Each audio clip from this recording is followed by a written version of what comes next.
Маунт Шоу – мощное юмористическое шоу, где жесткий правдоруб через сарказм, юмор и сатиру несет самую актуальную информацию о политической ситуации в нашей стране и мире. Чувак мочит всех, и чужим, и своим достается по полной программе. Он, походу, вообще никого не боится. Хочешь быть в курсе о всех дебильных политиках и их выходках? Такого по телеку не покажут. Ссылка на Маунт Шоу в описании.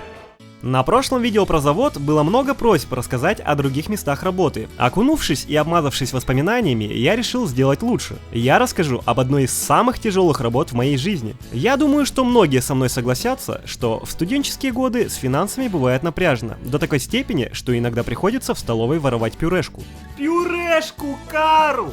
Да, согласен, поступок смешной и некрасивый, и чтобы его не совершать, я всегда был за любую подработку. И вот как-то раз мой друг говорит мне, нужно разгрузить пару грузовичков с мешками вчетвером, каждому заплатят 1000 рублей. По тем временам на косарь можно было купить 50 биткоинов, 70 пюрешек и 2 кремлевских колбасы, и еще осталось бы на пиво. Короче, вполне неплохо. Да еще и вчетвером. Пф, да это же... Подумал я.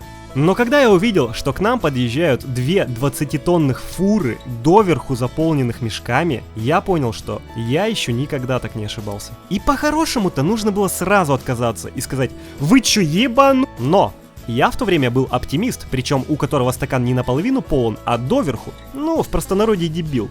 Поэтому я сказал: ну, ничего, пацаны, грузовички, конечно, побольше, чем ожидалось, но давайте просто увеличим темп и управимся часа за 2.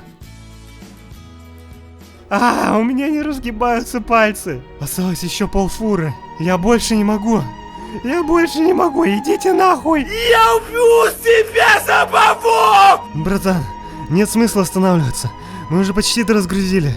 Я хочу домой. Мама, я не хочу умирать. Да, разгружать 40 тонн с 9 утра до часу ночи вчетвером нон-стоп в -5, причем в 2 этапа, сначала в газель, а потом из газели, а после еще таскать 50 метров до склада, что увеличивало работу вдвое. Согласиться на это было без сомнения одной из самых дебильных затей в нашей жизни. В первые несколько часов все было нормально, мы на позитиве разгрузили половину первой фуры, но под конец дня я не знал, дойду ли я до дома. Некоторые мои друзья от переутомления стали сходить с ума и петь песни. Придя домой и сказав усталым голосом своей девушке: «Открывай, жена, я косарь принес!» И упав на кровать, я не видел снов, я не ворочался, я даже не спал, я умер на 16 часов. На следующий день я с друзьями пошел в кафе. Ну, я же вчера тяжело работал и заслужил вкусно поесть. И когда я посмотрел на чек в 400 рублей, я осознал, что только что за 20 минут я проел половину самого дорогого косаря в моей жизни. Просто 16 часов работы и 40 тонн перекиданных мешков, чтобы просто поесть, а вечером просрать их в буквально смысле.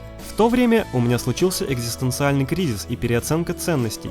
Я пообещал себе тогда, что буду делать все возможное, чтобы никогда больше не работать руками и всегда стараться зарабатывать только головой. Где деньги, Лебовский, где чертовы деньги? Говнюк, быстро признавайся. Ну а на этом все. Подписывайся на канал, ставь лайк и до новых встреч!